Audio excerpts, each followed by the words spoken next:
20 minutes to look forward to.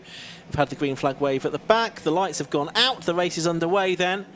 For, as I say, 20 minutes of racing. Off they go, down towards Copse Corner. And it looked like a pretty even start from those on the front row. Greg Jenkins in number 70 and Ollie Samways in 58. Samways, of course, has got the inside line, and he might just about make the most of that. He's trying to duke it out with Greg Jenkins, who's in the purple car on the outside line through Copse, and they were still side by side as they headed down towards Maggots and Beckett's. It's just then the purple car that's ahead, but it runs quite deep into the corner, and Samways therefore might get through on the exit. One or two others going wide as well. So is it going to be Greg Jenkins in the purple car, or is it going to be sort of the black coloured car of Ollie Samways that is ahead as they head down the Wellington Straight and into Brooklands for the first time? It is Greg Jenkins. Yeah, and so that battle's really reeled in the third place car there as well. So we've got 3 for the lead going into Brooklands. Although not for very long, because that is Sam Slater there in 93. Just ran ever so slightly wide, so Slater's picked up 1 position from his grid slot. But once again, Samways going for the lead. He's got a tighter line through Woodcote. And so should be side by side when we go across the timing line.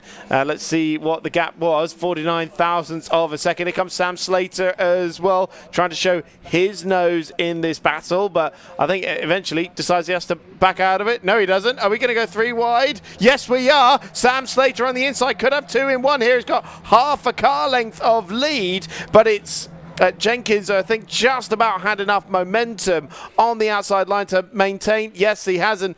Somehow, they're in the same order by the time they get to Maggots than when they went into Copse. Didn't have money on that at all. No, Ben Butler's right in there as well, a winner from Donington Park. And then you've also got Steve Rideout as well, who's prepared so many of these cars.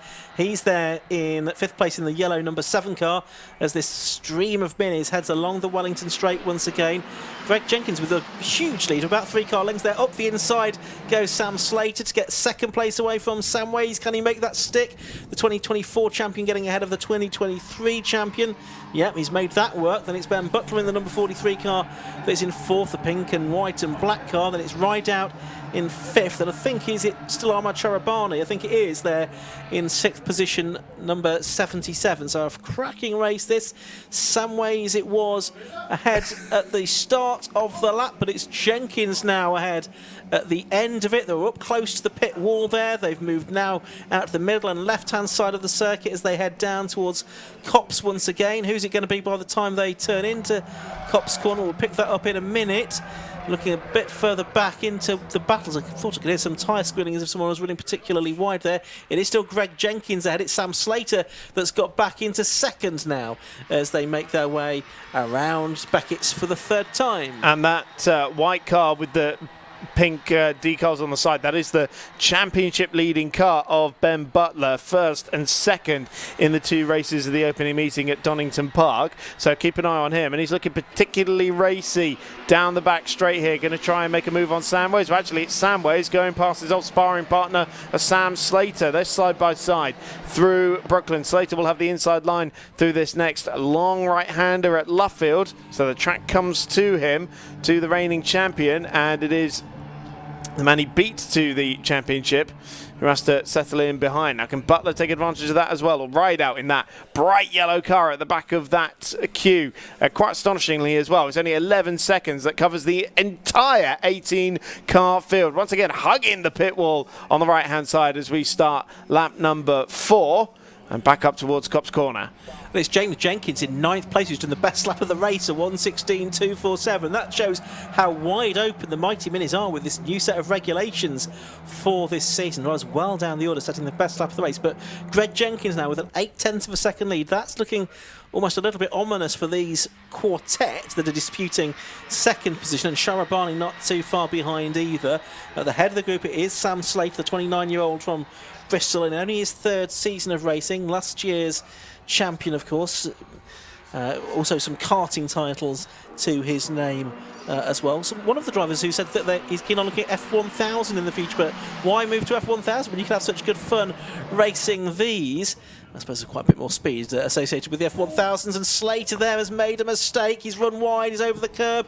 He's lost 2 places because of that, because both Ollie Samways and Steve Rideout have gone through. As he tries to get momentum back, he might lose out to Ben Butler as well, and momentum is so important in these cars because they're not all that powerful. Rideout up 2 positions on that lap then because he's got past Ben Butler as well. So the lime yellow car of Stephen Rideout that was 12th in the championship, hadn't finished higher than 5th at Donington, suddenly now up in 3rd position and make that 2nd.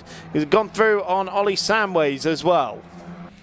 Yeah, absolutely. So he's having a good wind here. Oh. Slater coming back to the outside of Samways into Beckett's. Had to sort of decide against making that move there because he was going to run out of road at Beckett's otherwise, but they seem to have closed the gap a little bit on Jenkins again here. So it's Jenkins from Rideout now to 2nd. Very experienced mini driver from Radstock, 57 years of age, racing since 2012. And look here, Slater again making it 3 wide into Brooklands, and he's gone through. He made a mistake at this part of the circuit a lap ago. He's put it right this time around. He's gone back to 2nd place, Rideout 3rd. It's Ben Butler getting the better of Ollie Samways for 4th place too. Absolutely brilliant stuff, man. First viewing of Mighty Minis, not disappointing at all. So Ben Butler with a little bit more momentum out of Luffield. So managing to just slightly get the better of Ollie Samways. Here comes Stephen Rideout on the outside of Sam Slater, who's just done the fastest lap of the race, a 1:16.077. The lead gap still a 2nd. Greg Jenkins must be loving seeing all this going on in his mirrors as right around the outside comes Stephen Rideout on Sam Slater for 2nd position. Absolutely brilliant stuff. Ben Butler waiting in the wings there to see if he can pounce going into Maggots. Round the right-hander of Beckett's they now go. Ahmed Sharabani still at the rear of this group in the number 77 car, the 34-year-old NHS doctor from London in only his 3rd season of racing. Another one prepared by Steve Rideout's Octane Racing concern. And the whole field now separated by 37 seconds, so that's gone out a little bit. But nevertheless, a great fight going on in this lead group, and it's Slater back up on the inside of Butler there. So he's lost out to Rideout, but got keeping Butler at bay. Just looking at those 2 in 7th and 8th, Burnham and Jenkins. They're closing on them as well. There's a car off there though, Chris. I don't know if you spotted who that was. Yeah, it looked like it said 66 on the side. But yeah, we don't have. But we don't have a 66, so I'm not sure which one. Might be Paul Holland, but I guess we'll see whoever tumbles down the timing. It's 55. Ruben Right. Veludo, Yeah, okay. Portuguese. Yeah, that also races minis in Portugal as well. So shame for him, but. Yeah, we've still got 12 minutes of this insane battle here as Butler pulls to the outside. It's Rideout who leads that group of cars. Butler just right up alongside Sam Slater going into Beckett's, and this time he'll have himself the inside line when they get down to Brooklands. So this might work out a little bit better for him this time around. He was on the outside last time they came down this straight of the reigning champion. Might have a go at Stephen Rideout as well. For now, it's actually Slater who manages to outbrake the championship leader and just about holds the position. Well, I've still got half his nose alongside him, does Butler. Eventually, I think has to settle in behind. No, he's still going for it around the outside. Great effort. I don't think it's going to work for him this time, though. And he might even come under attack there from Ollie Samways. But it's Greg Jenkins with this lead of North for 2nd now that comes through, the 47-year-old from Hereford. Been racing since 2011, did Autograss and Rebels racing on the ovals as well. I think it's the next Ben Butler car, actually, that he races. Ben Butler a few places further back in the pack, but Jenkins now, it's nearly 2 seconds his gap over the rest of them, so he's probably feeling a little bit more comfortable, if you ever can feel comfortable in a Mighty Minis race.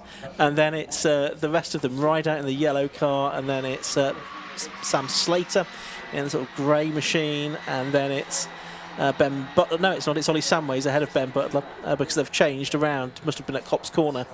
Ollie Samways back up to 4th, Ben Butler to 5th, and Ahmad Sharabani still there in 6th, as he has been pretty much all race long. Side by side for 3rd place here, and indeed for 2nd place, because Samways... What's happened to Rideout? Yeah, he's got a problem, hasn't he? Rideout, I think it was oil pressure issues Paul Thorpe was telling us he was having this morning. I wonder if those have recurred, because all of a sudden he's dropped down the order. He's got a problem there, hasn't he? Looks like he might be pit lane bound, if anything.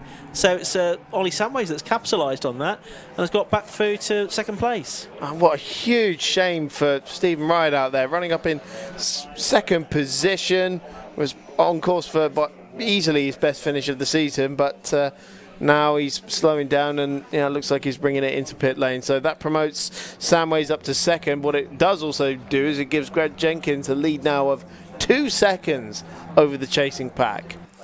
Yeah, it does. And on that lap, Samways did a personal best at 1:16.302. Still the best lap of the race to Sam Slater, that 1:16.077. Of course, it's a new set of regulations, so all new lap records for the Mighty Minis wherever they go this season. Majority of their rounds are with the 750 miles club, but they are racing elsewhere on occasion this year. So they go, I think, next to the Thruxton, if I remember rightly, as part of the BARC retro event. So through Brooklands again. Things have spread out a little bit more over the last lap or so. As off Ben Butler, was that pulling off? Yes, it was. So the championship leader, number 43, Ben Butler, sorry, 2nd place man in the championship, the winner from Donington, he's pulled off. He's now out of the race. So that's 2 high-profile retirements in the space of 2 laps. Wow, unbelievable. And it wasn't just a spin, it was some sort of mechanical there for Butler. So what's that done to the order then? That's promoted Sharabani up to 4th, James Jenkins up to 5th as well, Will Burnham as well in 6th position now as well, then Trevor Peters, who managed to pick up a podium at Donington Park as well. Yeah, that 4-way battle for 2nd position, it's become it's not much of a dogfight between Samways and Slater, because there's about a 1.5 seconds between them. Samways is down to the best lap of the race of 1:15.990. There is Trevor Peters. You were saying he was on the podium at Brands Hatch, not at Brands Hatch, at Donington Park, but he was involved in an incident in one of the races as well. I think was that with Ben Suntell Butler, possibly, if I remember rightly. Anyway, good little scrap this going on with James Bryan in the 38 car. They're disputing 7th and 8th position, these two. They're chopping and changing it between the two of them as they work their way around the 10th lap of the race, with 7 minutes of the race left to go. We've got the number 88 car of Jeffries into the pits as well. Claire Jeffries is another retirement from the race, so along with Butler and Rideout and Veludo, the car that was in 15th position is out of the race as well now.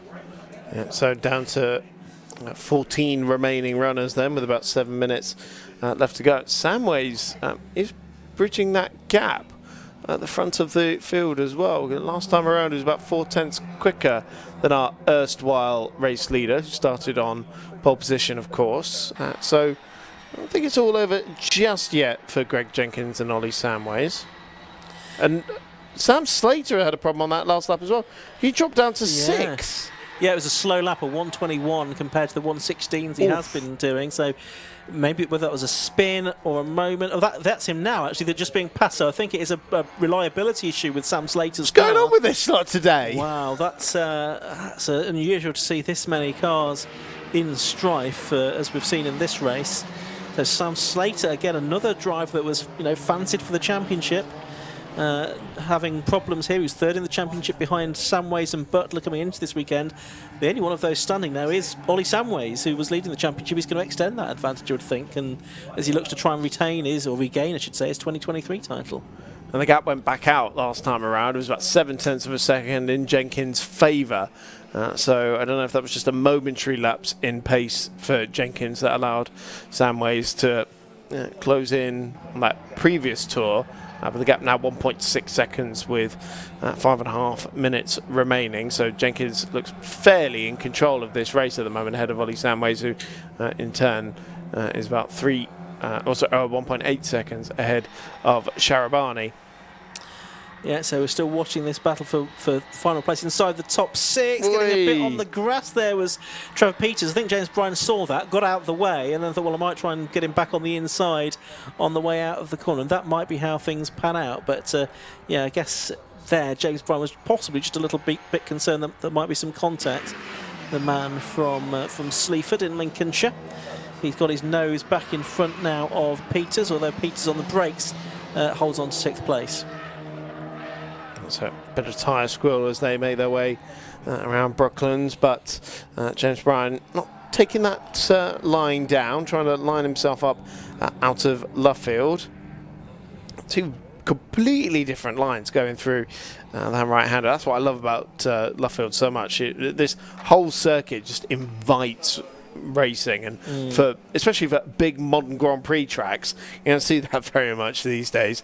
So there's still absolutely nose to tail that battle for what has become 6th position, and now as Morgan Bartley is the next to move through on Sam Slater losing another place. But so he hasn't come into pits, Sam Slater, so it's still going, but last time around it was 1 minute 30. Yeah, ever more slowly it is going, but he's just hoping to pick up points here rather than head to pit lane and have a DNF. If he thinks it's something that's not going to cause more damage to the car or the engine or the gearbox or something, he might as well carry on to just try and pick up as many points as he possibly can, but he'll lose more places before the end of the race at that pace, even though there's only 3.5 minutes left. Didn't use his joker at Donington, did he? I wouldn't have thought. I don't think so, no. Well, it won't be this one either, will it? I don't think. Well, the thing is you have to play your joker in advance. That's the problem. And therefore, if you do have a day like today, where quite a few drivers have had problems, then you can waste that. I suppose that's the nature of these things. Not sure who has played the joker today. 3 minutes left of this race. Greg Jenkins leading by 2.7 seconds. Number 70 from number 58, Ollie Samways. 77, Ahmad Sharabani now 3rd, so he's looking good for a podium. He's 1.2 seconds behind Samways. And James Jenkins it is who's made his way up into 4th position in that number 32 car. There, though, is the Samways car in 58, and Sharabani just behind him. The Doctor.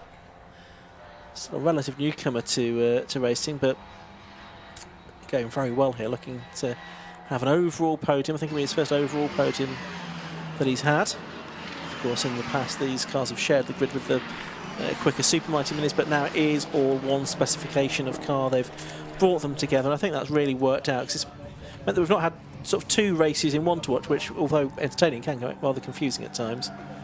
Especially when the race has been, this good. Absolutely. Well, I wouldn't want to have missed a second of that lead battle in the early stages of the race, despite the reliability somewhat getting in the way of that one. So 2 minutes to go. They love hugging that right-hand side of the pit straight, don't they? I think actually that was Jenkins trying to steal a bit of slipstream off a back marker on that particular occasion. Yeah, but I think nevertheless they do sort of hug the pit wall more than the other categories that we've seen do. They obviously think there's some benefit in doing that. I guess it's sort of the airflow around the car is different when they are up against the pit wall. I think it's just Greg Jenkins covering himself into cops, really, because you've seen it all the time. Whenever I'm doing sim racing and I see people start weaving in front of me, I'm like, oh, I don't really want to start weaving, but I'm going to have to play your game. And I think everyone else is just following in tow down the start and finish straight. They'll have one more lap to go at the end of this one. Best lap, I say, 1:15.990 for these Super Mighty, for these Mighty Minis. Oh, he gets cocking the inside wheel there. Fantastic. Still pushing on Greg Jenkins, even though he is a couple of seconds to the good here and about to go on to his 16th and final lap of the race. Hasn't painted that right front wheel either. Silver, the rest of them are red. No, well, that's sort of sticking out like a sore thumb at the moment. Last lap board, I think, has gone out then. And the gap has come down on that lap to 1.9 seconds, so Sunway's closed in by 0.6 that time around, or certainly at least half a second. Not close enough to get himself in striking distance, I don't think, unless Jenkins makes a mistake. Well, they come out of Cops and still looking good for Greg Jenkins up at the front of the field, who's, despite all the pressure at the start of the race, I think only lost the lead by half a car length at one point coming out of Cops. So has been the erstwhile race leader in this front pole position. White flag shown there for a very slow moving vehicle. I wonder if that could be Sam Slater getting ever more slow. Probably could be. Know. Anyway, 141 he's down to. Now is he? Well, no, 129. Anyway, here's Greg Jenkins then, who, in spite of everything that everyone else has thrown at him, has done a really good job here to control this race. And he's going to come through to get his first victory of the season in the 750 Most Club Mighty Minis Championship. He's going to take the checker flag ahead of Ollie Samway. So flag goes out now, and it is a win for Greg Jenkins. A very entertaining race for the Mighty Minis. Samway's 1.3 seconds. He does the best lap of the race on the last lap, a 1:15.881, so he gets the lap record as well, because a new lap record for these cars with a new specification for this season. Arman Sharabani, a very good third place. James Jenkins, fourth. The fifth place car is number 42, that's Will Burnham. And rounding out the top six is number 38, James Bryan. He had that race-long battle with number 44, Trevor Peters, who is seventh. And then I'm just waiting for the cars to come through. It should be Morgan Bartley. Yes, it is, that takes 8th place at number 13. 9th place, I think, will go the way of number 40, Chris Didcott. He's yet to make it home. And then it's going to be Paul Hollett, number 6, completing the top 10 in this Mighty Mini Championship race. But yeah, rich entertainment there, Chris, from the Mighty Minis, particularly in the first half of that race. Absolutely. It didn't disappoint at all, did it? With about 2 seconds covering the top 5 cars at one point. So great stuff. And even when they're not squabbling around, the way they move around you, where you fling them into a corner, these classic cars, absolutely love that stuff. So it's arm out the door for Greg Jenkins, waving to the spectators on the right hand side, celebrating that imperious victory that he just took. Yeah, great win for him. So number 70, Greg Jenkins, the race winner then at the end of 16 laps. Second place went the way of number 58, Ollie Samways. Third was number 77, Amro Sharabani. Fourth was 32, that was James Jenkins. In fifth place, 42, Will Burnham. Sixth was 38, James Bryan. Seventh was 44, the car of Trevor Peters. Eighth was number 13, Morgan Bartley. Ninth was number 40, Chris Didcott. And completing the top 10 was number 6, Paul Hollett. And here they come down into pit lane. And Ollie Samways has slotted himself into P2. I think he's arrived before anybody else. Couldn't wait to go and have an interview with Kieran Mogg. And who can't? Absolutely right. There's our race winner moving into P1. And yet looks like we've got Ahmad Sharabani as well for third position. So we've got all of our top 3 drivers out there now. Helmet off for Ollie Samways, gloves already off.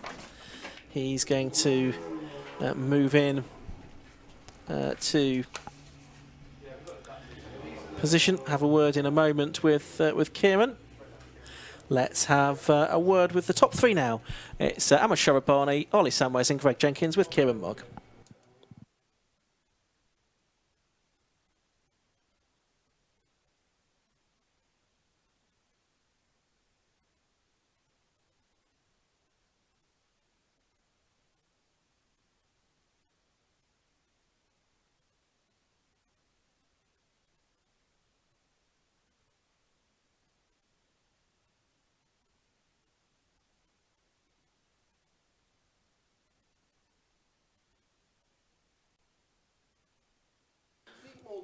Well, I think we're struggling to make contact with Kieran down in the pit lane at the moment. We will hopefully see if we can hear from him in a little while, but I'm conscious that we're going to have the cars out on circuit very shortly for the next race of the day. I can see our technical crew working hard to just try and regain contact with Kieran down in pit lane.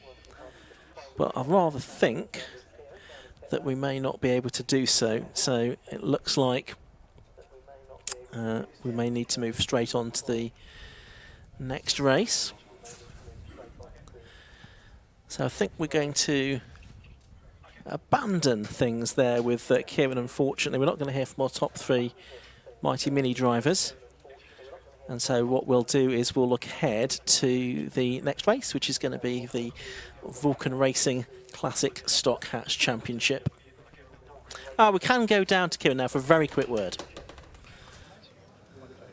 Sorry about that, we had a bit of a technical issue, but in the meantime, Greg Jenkins lights to flag, basically. That was impressive race still. Yeah, it was hard work. It was very warm in the car out there, and these guys were pushing me. I saw Ollie coming, and then I just had to put the hammer down again.